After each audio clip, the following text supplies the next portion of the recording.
Aunque a lo largo de este tiempo que hemos compartido en Antecesor Podcast hemos viajado a lo largo de muchos periodos de tiempo, esta es la primera ocasión en la que volvemos a uno que ya conocemos, los sitios de Zaragoza. Son muchos los nombres que han pasado a la historia como héroes y heroínas de los sitios. En el programa de televisión hemos analizado y conocido mejor a Agustina de Aragón y en esta ocasión a Manuela Sancho y Casta Álvarez, que han sido las protagonistas. Pero es que son tantos y tantas. El hecho de que la ciudad de Zaragoza se convirtiera en un fortín, que cada calle conquistada fuera una victoria para los franceses y que cada persona fuera capaz de tomar las armas, nos hace una idea de lo duro que fue vivir en este lugar. Pero nosotros queremos poner en valor precisamente el sacrificio de esas personas y reconocer algunos de esos otros nombres que a lo mejor se nos han quedado en el tintero y que es bueno refrescar. Para ello, como siempre, saludamos a nuestro compañero Nacho Monge.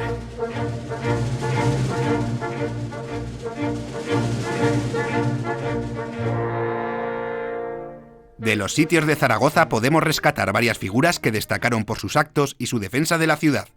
Dos de estos héroes son el general José de Palafox y Felipe San Clemente. El general Palafox nació en Zaragoza en el año 1775. El militar aragonés tuvo una participación activa durante las diversas contiendas de los sitios. En 1808, Palafox era capitán general de Aragón y se encargó de la movilización general para la defensa de la ciudad durante los dos largos asedios por parte del ejército francés. Su defensa durante el segundo sitio se hizo célebre no solo en España, sino en toda Europa.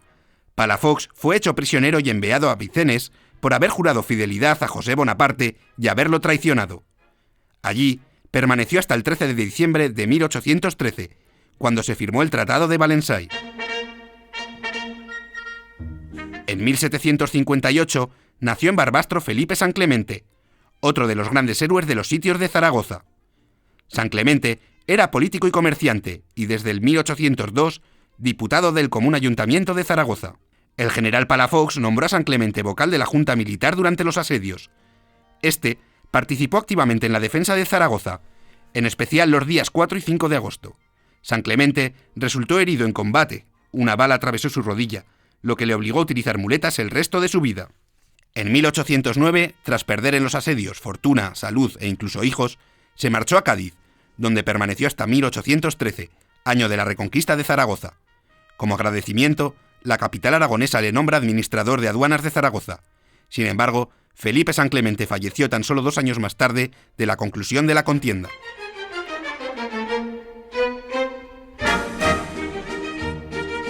Obviamente nos quedan algunos por repasar. No hablaremos también de Agustina de Aragón, porque su figura ya fue protagonista en otro Antecesor Podcast, y el resto de nombres los guardamos en nuestra memoria colectiva. Sin embargo, hemos insistido mucho en que casi todos los ciudadanos de Zaragoza tomaron las armas y que cada uno se enfrentó como pudo al invasor francés. Hasta hay una jota que dice que la Virgen del Pilar no quería ser francesa, que quería ser capitana de la tropa aragonesa. Son tantos que quizá, insisto, nos es imposible retener todos los nombres que participaron y solo algunos de los más destacados o de los que tuvieron mayor responsabilidad en la organización de la defensa aragonesa. Pero para rescatar esos nombres nos hemos vuelto a poner en contacto con la Asociación Cultural Los Sitios y tenemos con nosotros a Juan Carlos Cortés. Juan Carlos, bienvenido a Antecesor Podcast. ¿Qué tal? ¿Cómo estamos? Me alegro un montón de estar aquí con vosotros y daros las gracias por permitirnos colaborar. Para nosotros es un placer, sobre todo cuando estamos hablando de algo tan importante como los sitios de Zaragoza.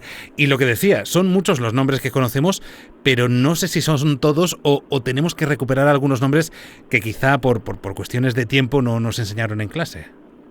Pues mira, te voy a decir una cosa. Yo le propongo a la gente que se vaya a la plaza de los sitios, que miren ahí a Bellas Artes y que se den cuenta que los laterales del edificio, a los lados izquierda y derecha de la puerta, hay unas lápidas enormes en las que están escritos montones de nombres, en un lado militares y en el otro lado civiles y religiosos.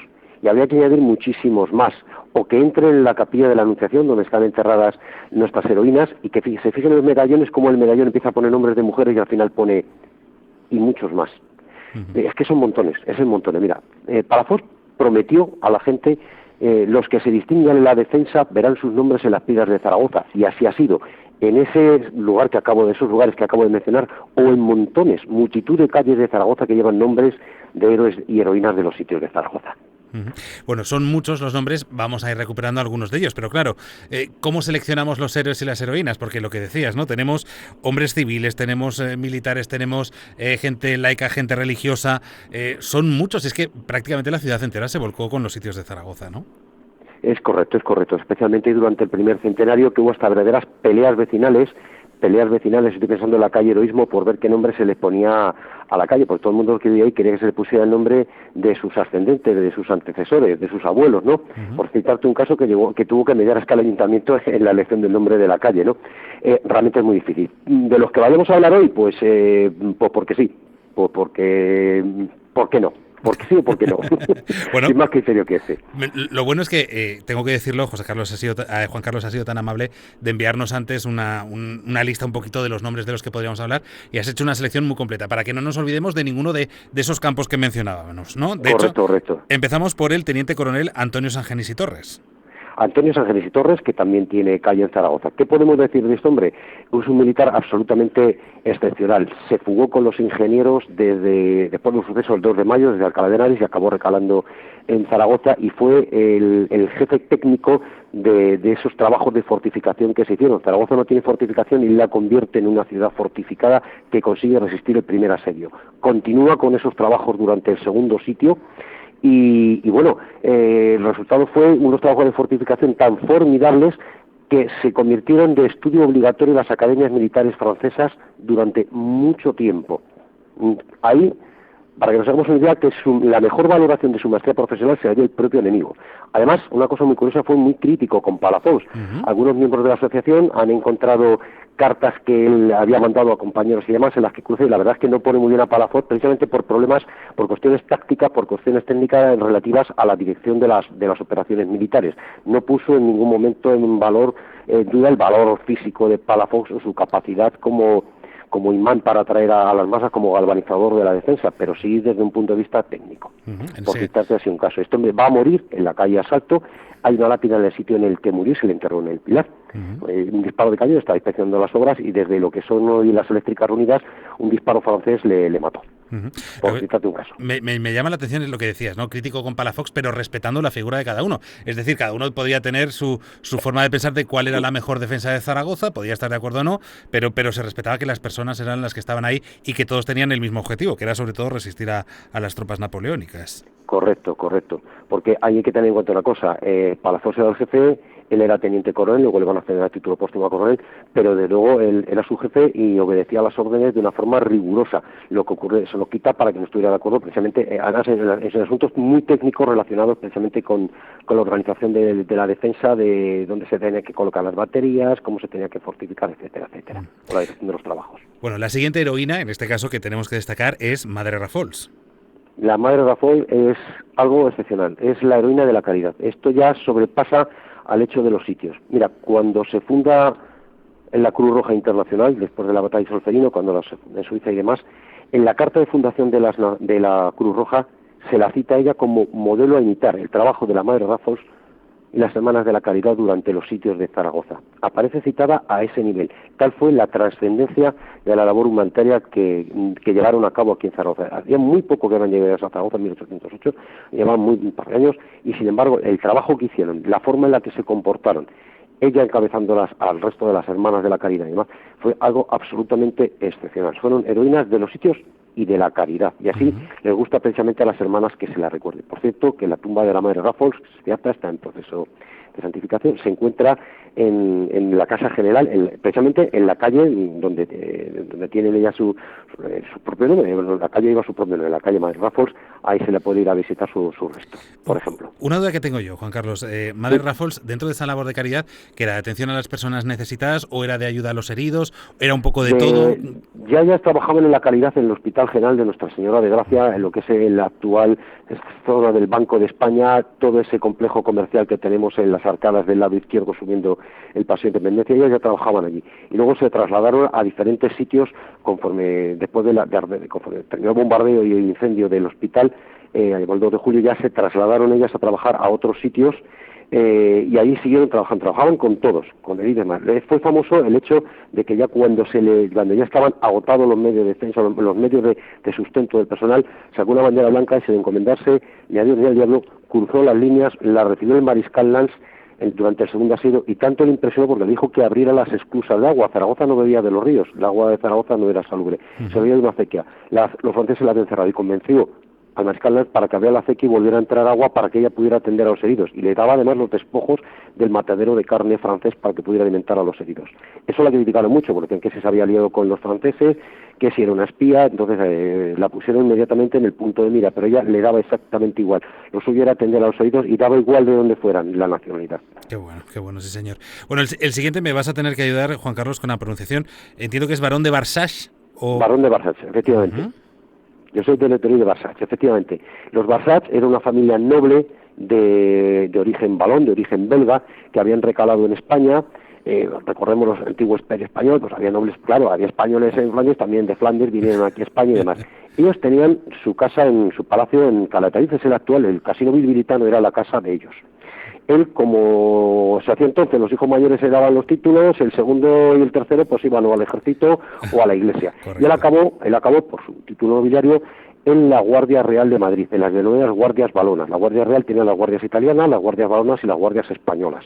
Él acabó allí mandando un joven, era compañero, digamos, entre comillas, de promoción, de la misma quinta, de la misma edad que Palafox, al que conocía personalmente, y él, como va a ocurrir con el resto de la Guardia Real, en cuanto pasa los sucesos del 2 de mayo, se fugan y acaban, en el caso suyo, pues acaba el que de Calatayud, acude hacia la zona de Calatayud, sabe que Palafox está en Zaragoza, viene a Zaragoza, que es su amigo, y allí se pone a combatir. Estuvo combatiendo pues por todo lo que es la zona de Paniza y demás, evitando que los molinos de pólvora, las fábricas de pólvora pudieran caer en manos francesas, etcétera, etcétera, y luego acabó durante el segundo asedio siendo el cuartel maestre, que hoy lo llamaríamos jefe de Estado Mayor de Palafox.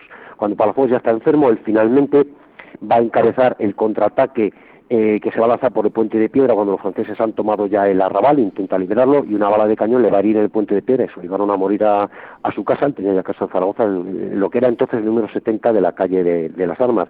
Pues otro personaje fundamental, como no era un solo militar como un jefe de Estado Mayor, no es que a los franceses se les ha sido pasar canutas en toda la Sierra de Paniza, toda la Sierra del Águila, por ahí moviéndose. Y luego no tenía pega ninguna en encabezar una carga a la bayoneta para intentar recuperar el terreno perdido, aunque eso le costó la vida. Uh-huh. Ahí tenemos otro ejemplo más de los sitios. Me llama la atención eso, ¿no? Que también hay que tener en cuenta que héroes de los sitios son también la gente que evitó, pues por ejemplo, esos molinos de pólvora que suministraran a los ejércitos napoleónicos. Hubo mucho trabajo también por alrededor de la capital aragonesa para que esos sitios aguantaran en la medida de lo posible, ¿no? Correcto. He citado el caso de Villafelice, como podría citar el propio caso de Calatayud, como podría citar otras muchas poblaciones. Uh-huh. Bueno, nuestra siguiente protagonista, Juliana Larena Fenollé, y me pone Juan Carlos, dice, es la primera TEDx que hubo en España. Me parece un cargo realmente curioso, cuando menos. Una mujer natural de Ejea de los Caballeros, que tiene calle allí dedicada, tiene una asociación de mujeres que lleva su nombre y todo. Esta mujer, pues es una mujer del pueblo.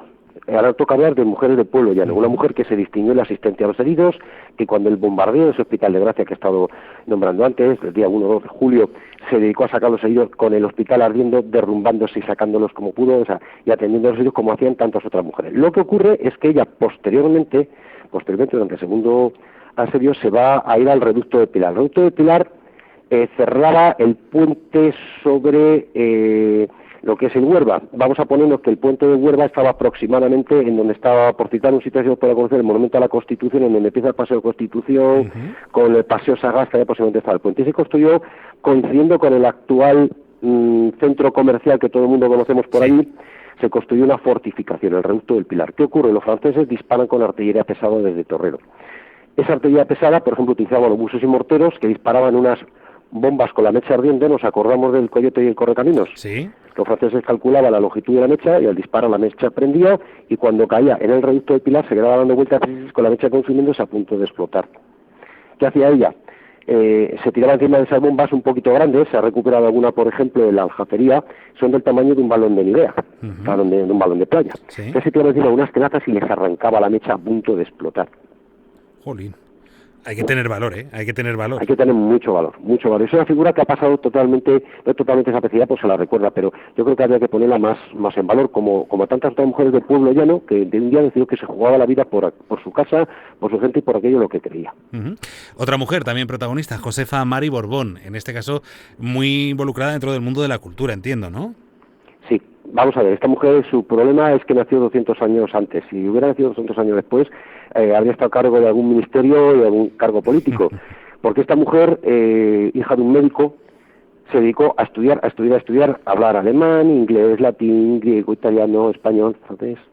Se dedicó a escribir libros de botánica, de medicina, de todo lo que se te ocurra, y a escribir un libro de un título larguísimo de la participación de las mujeres en los asuntos públicos. Es decir, esta fue la primera mujer que en España se dedicó a escribir que las mujeres tenían que tener derecho al voto y entrar a formar parte del gobierno. Fue la primera mujer que, digamos, con nombre y apellidos y con carta de naturaleza, luchó por la igualdad entre hombres y mujeres en España. Si a eso le sumamos el valor físico de meterse también en ese bombardeo del Hospital de Nuestra Señora de Gracia, a sacar heridos, a sacar enfermos, y cómo se la jugaba. Ella trabajaba anteriormente a la guerra llevando, se llevaba la sopa boba, el pan, la sopa que se daba a los pobres de solemnidad allí también. Ella se jugó la vida, pero es que luego también, posteriormente, cuando una temporada que tuvo que estar en Navarra, se dedicó al espionaje y le escribía cartas a los aliados, en inglés concretamente, para que pasaran más desapercibidas, pues se la localizaban contando cómo era el movimiento de las tropas francesas. O sea, fue desde espía a jugársela físicamente, de un valor físico acreditado, a una labor intelectual impresionante. Impresionante, y eso Zaragoza puede presumir de que la primera mujer que alzó la mano en defensa de los derechos y de la importancia de la mujer pues fue ella. Y nos quedaría por recuperar, dentro de la amplia lista que podríamos haber hecho, pero la selección que nos ha hecho Juan Carlos, de Lorenzo Calvo de Rozas. Y aquí tocamos una materia que quizá nos olvidamos un poco dentro de las contiendas, pero que es importantísimo, el tema económico. Efectivamente. Ahora le he cogido a Lorenzo Calvo de Rozas porque, si bien es un hombre es un burgués, es un hombre de dinero, no tiene título inicialmente nobiliario y demás, este hombre es un banquero, está en Madrid, ve los horrores del 2 de mayo en Madrid y huye con su familia. Entonces llegó con las ideas muy claras. Vino a Zaragoza y tenía muy claro que Zaragoza no podía rendirse porque sabía lo que iba a pasar. Después de ver las represalias francesas después del 2 de mayo, todo lo que había ocurrido, dijo, es que Zaragoza no puede rendirse porque vamos a lo mismo.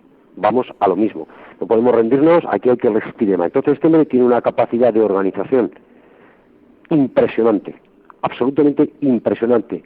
¿Qué ocurre? Palafox va a descargar en él toda la organización de la intendencia, desde conseguir camas para los heridos al buen suministro de los alimentos, de las medicinas, de la distribución de los heridos, de la creación de hospitales, de campaña, de todo lo que se nos ocurra.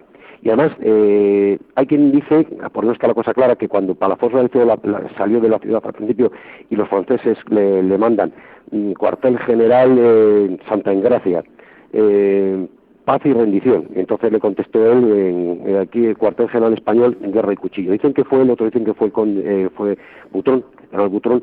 No se pone muy de acuerdo quién fue hay dos versiones sobre quién fue el que contestó en esos términos tan duros. Guerra y cuchillo, es decir, o nos matáis a todos o aquí no se rinde nadie. O sea, tenía una convicción moral de resistencia impresionante. ¿Qué ocurrió en el segundo sitio? Parte del desastre del segundo sitio se debe a que él no estaba. Había más gente dentro de la ciudad que fuera, más gente de la que se podía alimentar, y no se llevó esa intendencia ni esas medidas que se necesitan sanitarias de organización bien llevadas para llevarlas a cabo. Él había sido mandado como ponente a las Cortes de Cádiz, ya no se encontraba había salido, ya no estaba en la ciudad, y en ese momento, claro, ¿qué ocurre? Pues que no se pudieron organizar también las cosas como se habían hecho durante el primer asedio. Aquí se tradujo al final en la propagación de la enfermedad, del tifus, etcétera, etcétera, y en la falta de suministros que hubo. Por poner otro caso, aquí tenemos burgueses, mujeres del pueblo, nobles, militares, civiles, religiosos, un poquito para que veamos que lo bonito de los sitios, dentro de, si se puede hablar de algo bonito en una tragedia de ese calibre, en una barbaridad como la que sufrió la ciudad, es que la sociedad, voy a decir aragonesa y no es correcto, no zaragozana, porque no fue aragonesa, había aragoneses de todas partes, española porque aquí vino gente de todas partes a defenderla. La sociedad de aquellos momentos reaccionó como uno solo. Daba igual el estrato social, daba igual la condición de hombre o mujer, daba igual la condición política. Aquí estaban luchando juntos los que luego se enfrentarían a las crueles guerras civiles del siglo XIX, liberales y carlistas. Teníamos a un Palafox, teníamos por aquí al general Ferrat, que va a ser de los liberales posteriormente, y teníamos a su enemigo, que será Zumalacárregui en las guerras civiles, por citar un caso. Combatieron juntos. Pero toda esta ciudad de Zaragoza, toda esa sociedad que estaba aquí defendiéndose del francés, reaccionó a uno. Con un espíritu, la verdad, que envidiable, que yo creo que en la historia de España pocas ocasiones se ha podido sentir así. Y por eso ha pasado a la historia de los sitios de Zaragoza y por eso nosotros queríamos ponerlo en valor. Hemos traído algunos nombres, pero voy a recomendar o voy a volver a traer a colación la recomendación que nos hacía Juan Carlos. Ir a la Plaza de los Sitios, observar esos nombres, descubrir toda la gente que se involucró y vemos, pues lo que decías, que toda la sociedad, todos a una, fueron los que se enfrentaron al ejército napoleónico, el gran ejército napoleónico de la época, resistiendo en el primer sitio y resistiendo también hasta que no pudieron más en el segundo. Juan Carlos Cortés, muchísimas gracias por haber estado con nosotros y por habernos traído estos nombres, que seguro que hay muchos más que recuperar. Un abrazo Pues claro fuerte. que sí. Pues un abrazo para vosotros y muchas gracias por permitirnos difundir este mensaje y animo a la gente a que estudie y que lea, que de verdad que merece la pena. Se van a llevar muchas sorpresas.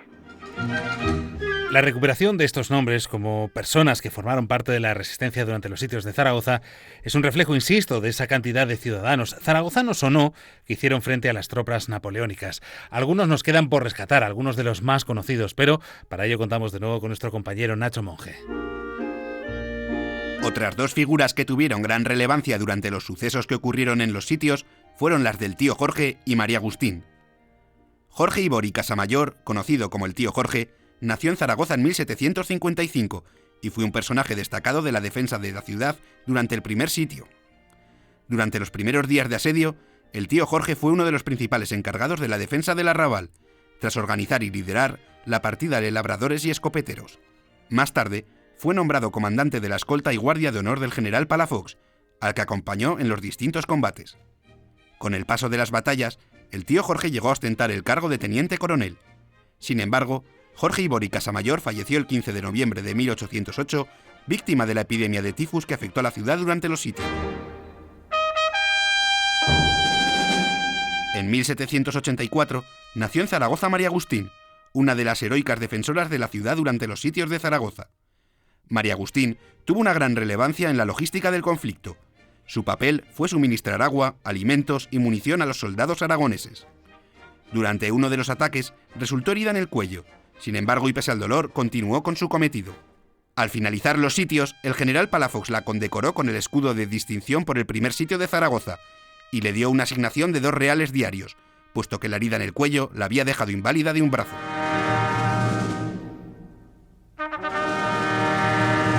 Quizá una de las historias que más nos ha llamado la atención dentro del programa antecesor de esta semana es la historia de Manuela Sancho, o mejor dicho, la otra Manuela Sancho, que por lo visto es Sánchez, por apellido de marido, y que llegó desde Andalucía, en concreto desde la provincia de Sevilla. El encargado de rescatar de la memoria a esta heroína de los sitios es el profesor José Carlos Mena. José Carlos, bienvenido a Antecesor Podcast. Pues bien hallado, encantado de estar contigo. Bueno, si le parece, y como todas las historias, pues tendremos que arrancar por el principio. ¿Cuándo y cómo empieza a tener constancia de que podría haber una tal Manuela Sánchez que estuvo en los sitios de Zaragoza?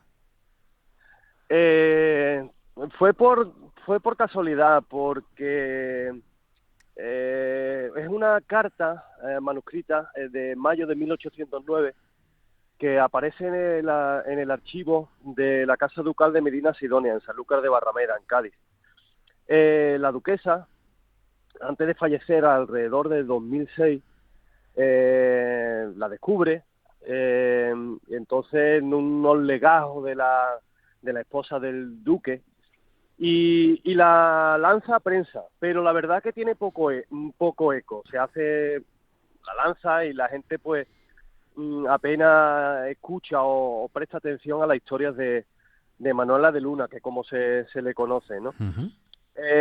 La volvieron a lanzar alrededor de 2011, 2012, la volvieron otra vez a lanzar a la prensa. Y ahí parece que sí que tuvo un poco más de relevancia. Yo es cuando la vi.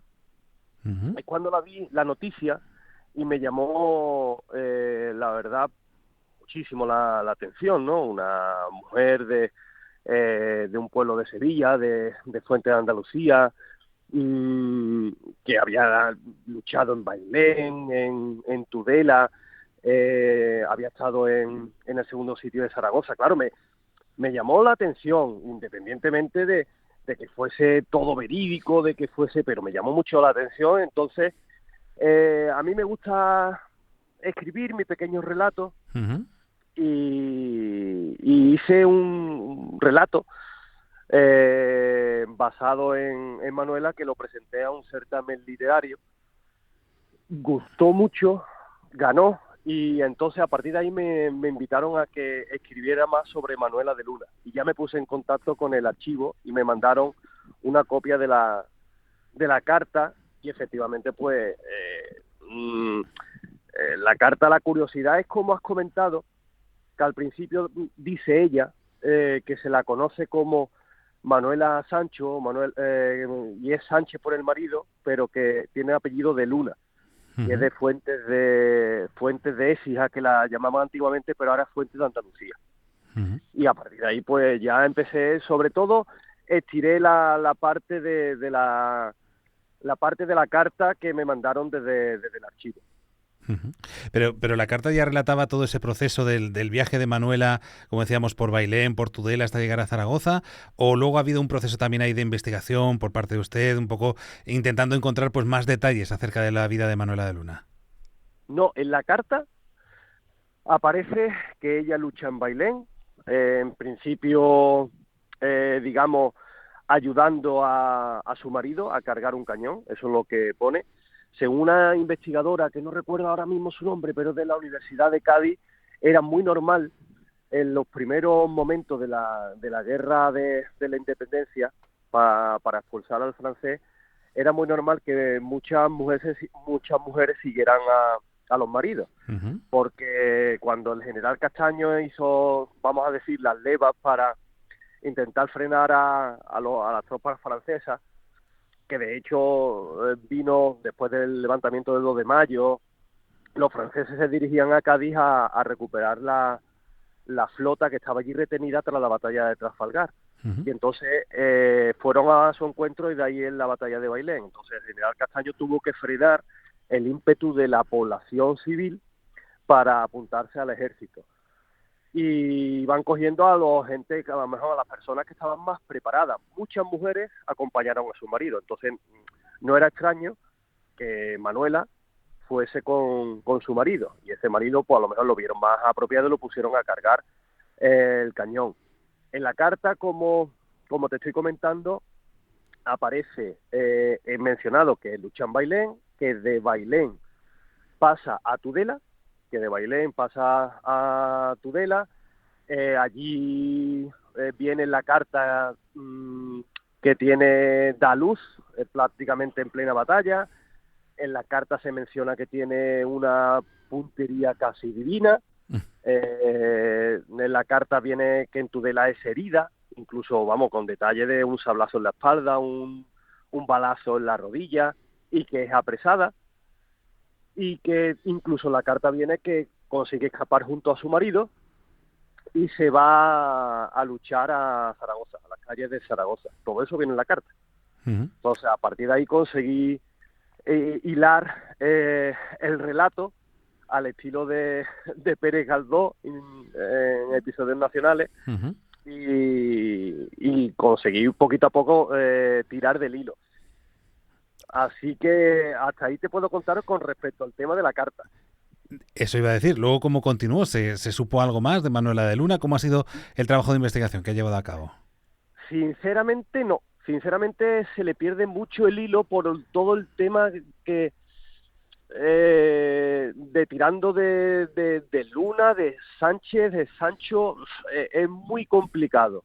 Algunos investigadores, y claro, yo no quiero entrar en polémica, porque hay mucha gente, porque claro, yo soy un aficionado, me gusta la historia, sobre todo la historia de España, me gusta escribir, como he comentado, mis pequeños relatos. Algunos investigadores sostienen de que podría ser una impostora. Pues sí o no lo sabemos. Estamos hablando de hace 200 años, ¿no? Yo ni he pretendido equipararla a las grandes heroínas que Agustina de Aragón, jamás. Lo que pasa que es curioso, que es verdad que la carta existe, que habla de unos hechos con unos detalles muy curiosos.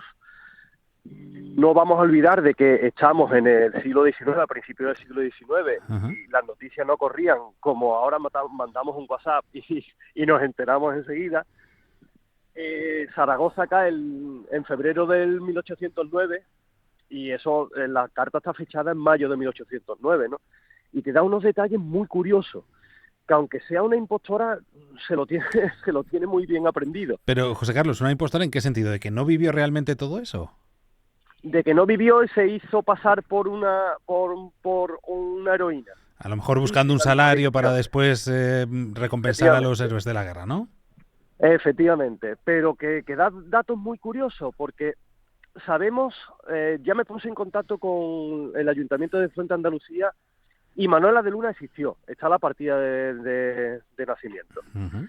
Entonces, digo, bueno, pues existió esta mujer. Ahora, que estuviera, claro, con certeza no lo sabemos. Hay mucha curiosidad que se llame Manuela, Sancho, Sánchez, está Manuela de Luna. Es curioso que hay un investigador, don Manuel Cerro, de Fuente de Andalucía, que le empezó a seguir el rastro y dio con la partida de nacimiento. Curiosamente, hay dos Manuelas de Luna, una que nació en enero y otra que nació en diciembre, porque del mismo padre y de diferente madre. Uh-huh. Era muy común en aquella época, porque madre e hija murieron en el parto y el padre se volvió a casar pronto y le puso a la hija también Manuela de Luna. Uh-huh. Y entonces nació, las edades más o menos cuadran con lo que dice, con lo que redacta en la carta, y hasta ahí a lo mejor es curioso, porque después a lo mejor hay cosas que he recibido de ciertos investigadores, de que ella pasa a Portugal, después está en Canarias, después pasa a Galicia. Es controvertido a partir de que se le pierde el rastro en Zaragoza, de que es apresada, se le pierde un poco el rastro. Es controvertido, pero que hay un mare magnum de nombre que a ciencia cierta no sabemos si esta existió o no existió, si Manuela de Luna siguió como tal Manuela de Luna, si después pasó a Manuela Sánchez. Es complicado. Claro, que nosotros tenemos aquí precisamente esa dicotomía, ¿no? Que no sabíamos si Manuela Sancho era Manuela Sancho, si era Manuela Sánchez, que es un poco, pues, claro, lo que los historiadores me imagino que se han encontrado. Pero, Sí. ¿cómo te quedaste, José Carlos, cuando Nacho te contó, pues eso, que los restos que teníamos aquí de la tal Manuela Sancho, pues que indicaban que a lo mejor no era Manuela Sancho, sino que a lo mejor era Manuela de Luna? Queda mucha investigación por realizar, pero me imagino que es una buena noticia, que a lo mejor, pues esa historia de Manuela de Luna, Portugal, pues era la otra Manuela con la que habíamos confundido, y que realmente la que originalmente estábamos buscando, esa Manuela de Luna, es la que se quedó aquí en Zaragoza. Pues claro, te quedas un poco bastante sorprendido. Es que el tema está claro. Nos tenemos que poner en situación de la época. Fue una época de caos en que estaba como que tras la guerra con los franceses quedó todo destruido.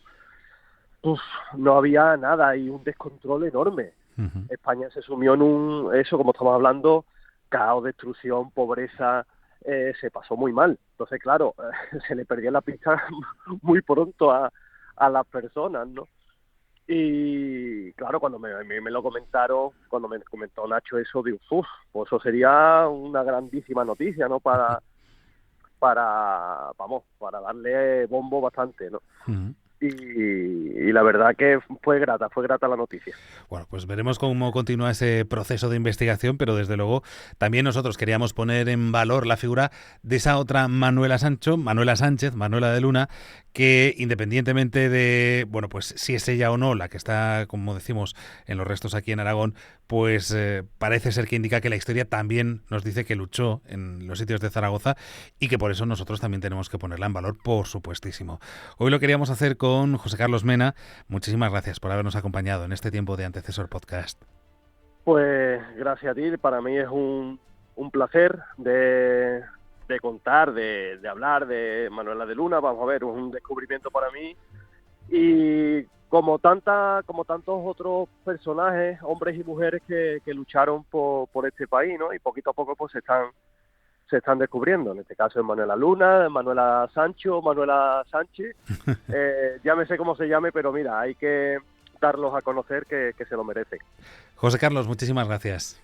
Gracias a ti, un abrazo. Y a ti, que nos estás escuchando, estés donde estés, pues gracias por haber elegido este podcast para completar esa experiencia del programa de televisión Antecesor que puedes ver en Aragón TV y en Aragón TV a la carta, o que simplemente que te apetecía conocer un poquito más acerca de estas vidas que conforman la historia de Aragón.